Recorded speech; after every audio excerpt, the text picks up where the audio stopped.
When I walk on the street doing outreach work, either alone or with my colleagues, I first get a sense of the city. How's the vibe? What's going on? Is there people that keep reoccurring? Is there tendencies that we notice? Mostly in Copenhagen we see men, but there are definitely more homeless women on the streets too. We look for them in different places.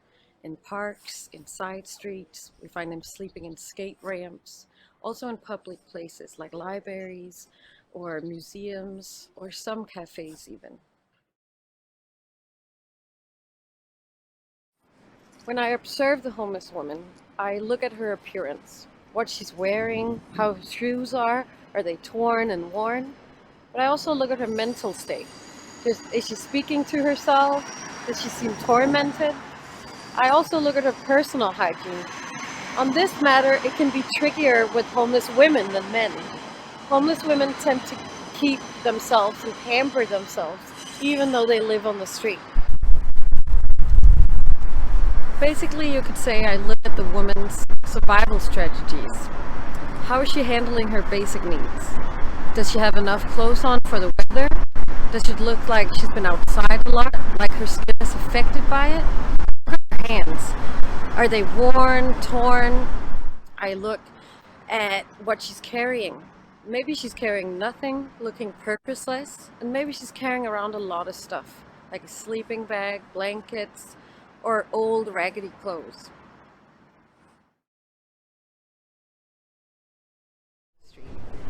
In Copenhagen, there are different places a homeless woman can go to shower and such. Here, for example, at the central station. Here, though, it will cost her a little money, and she has to have the resources to be here in the opening hours and find the place and be able to walk to the place.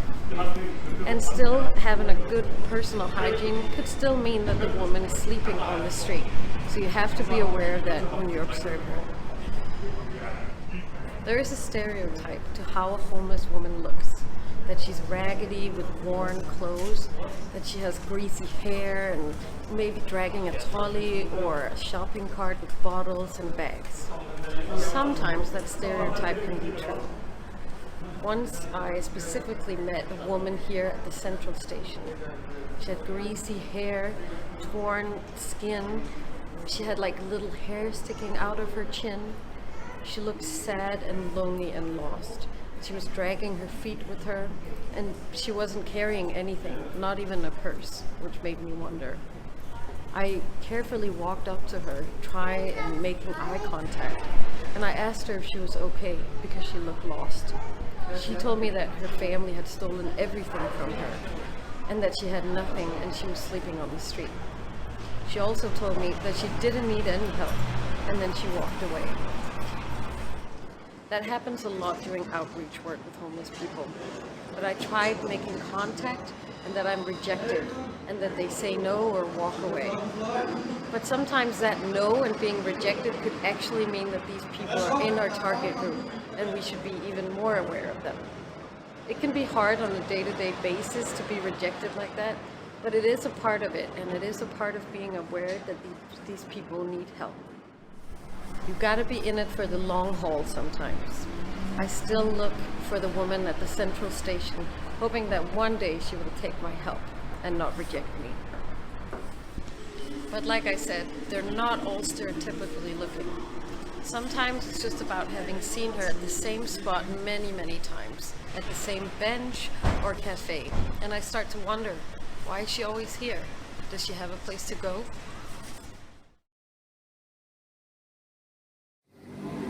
Especially for the homeless women, there are some subjects that can be hard for them to talk about, like motherhood, their children, sexuality, and broken relationships.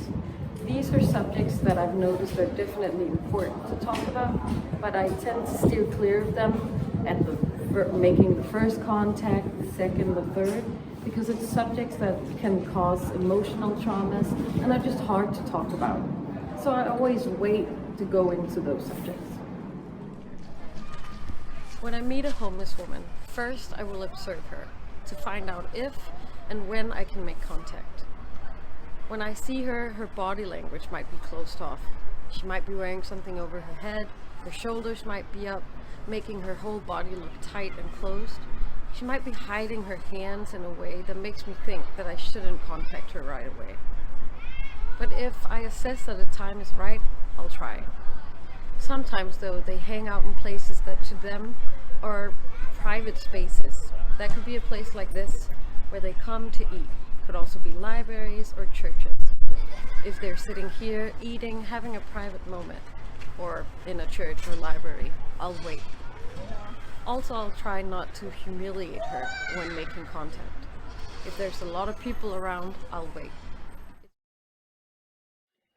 If I've seen the woman multiple times or assess that this is the right time to make contact, I'll try and slowly walk up to her. I'll ask if she's okay or introduce myself. What I say really differs from time to time. It's all about what's happening. I'll try with something light, like what's happening over there, or the weather, or some kind of common interest. If the conversation doesn't happen and I assess that I'll try another day, I'll sometimes just come back at another time to give it another go.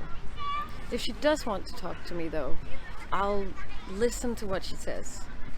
Find out from what she's saying, does she need a sleeping bag, maybe hygiene products or other stuff. I'll offer her a cigarette, a coffee or some food. I'll mostly listen. The first connection is really a brief one often.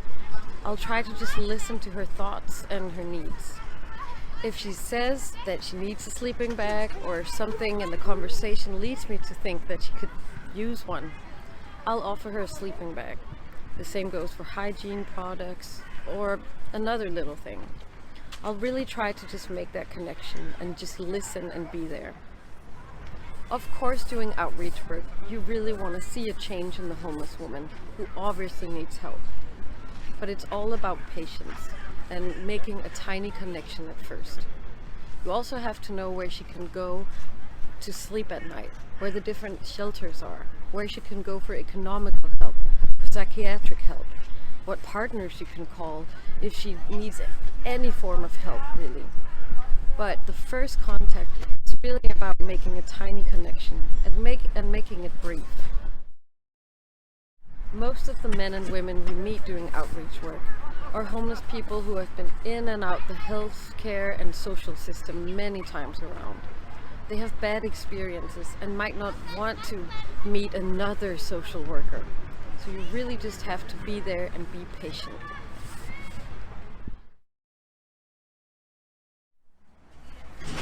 The risk of rape, violence, or having things stolen are higher for homeless women. Therefore, I always try talking to them about sleeping in night shelters.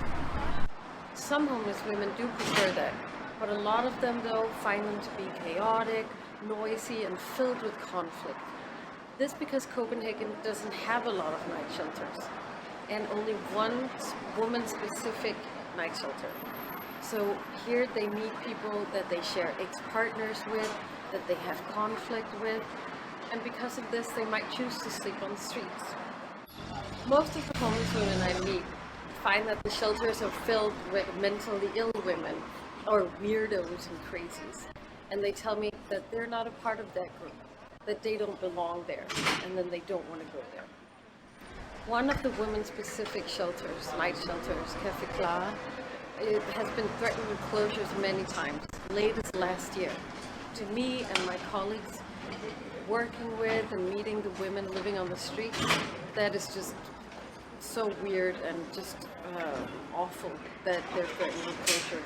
Because we see a high need and demand for women-specific shelters, especially the ones that are low threshold and harm reducing.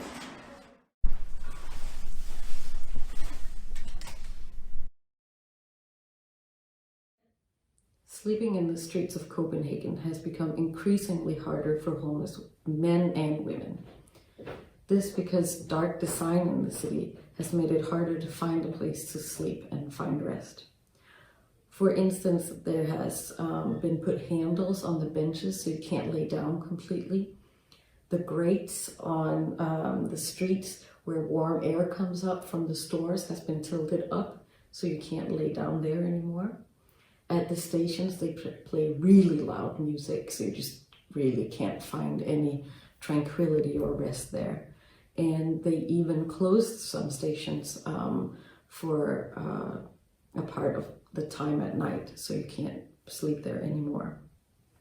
Spaces underneath stairways has been blocked with metal bars, so it's just become harder for people to find a place to rest.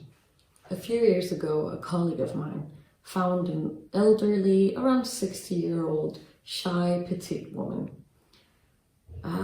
She was walking by herself, and he tried approaching her, but she was shy and kept turning around and rejecting him.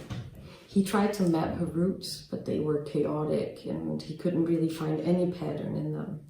He looked for her every day, and then one evening shift, he got lucky. He found her under some stairs next to this big building in Copenhagen where she was sleeping. He tried going by there at different times during the day, and he found out that if he stopped by there around 5, 6 o'clock in the morning before the morning traffic, she was more approachable and open to talk just a little bit. So for half a year, he came by with coffee and some croissants, and sparse little conversations started happening, and they got a tiny connection. He got through to the woman's story. She told him that she was kicked out by her apartment by someone. It was hard for him to figure out who this someone was. Sometimes it was the police, sometimes it was strangers walking by, sometimes it was old family members. The homeless woman was very mentally ill and very shy. She probably ended up on the streets because she wasn't able to pay rent, or she was delusional about sounds or people in or around her home, which is the case for many of the people that we meet on the streets and that we characterize as our target group. One morning when my colleague came by with the usual morning kit, he saw that the space where she was sleeping usually had been blocked by metal bars under the stairs, and the woman was gone. He looked for her everywhere for the longest time, and she wasn't to be found in any side streets or around that place. Dark design had ruined the place, and that tiny spot that to this woman was her private place. And dark design had done that in just the time frame that my colleague was starting to make a tiny connection with this woman.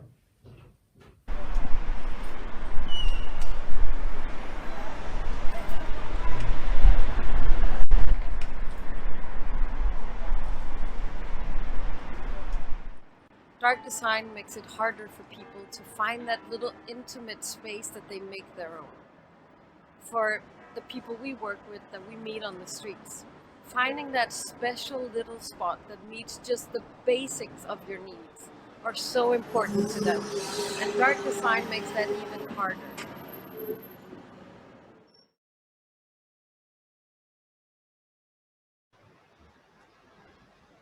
Yeah.